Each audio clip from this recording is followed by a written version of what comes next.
ময়না তদন্ত যেমন ধরেন যে ঢাকার যেটা আছে এটা তো ময়না তদন্ত হচ্ছে, আর কয়েকটা যে দেখছেন যে ডেড বডি তারা নিজেরই চলে গেছে, তো ময়না তদন্ত কিভাবে হবে? ওইগুলি যদি দরকার হয় আবার ময়না তদন্ত হবে।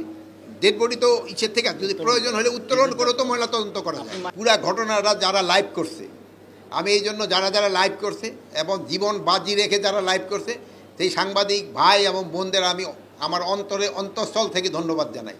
যেহেতু এই আপনারা এটা লাইভ করছেন যারা, তাদের মনে হয় এই ধরনের প্রশ্নগুলি থাকবে না, আর যারা লাইভ করে না ওই জায়গায় ছিলেন না তাদের বহু ধরনের প্রশ্ন হয়।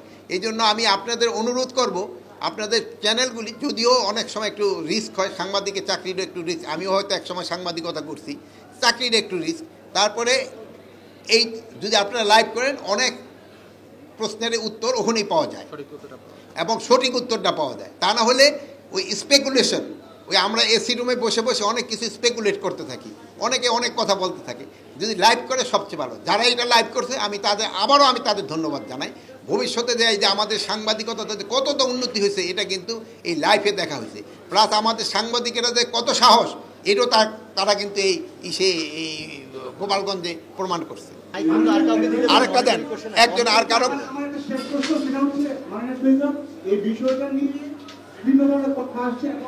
আপনার যে গোয়েন্দার যে বিষয়টা, সেই বিষয়টা আপনার প্রেক্ষিতে গোয়েন্দা ব্যর্থতার বিষয়টি অনেক বড় করে আসছে।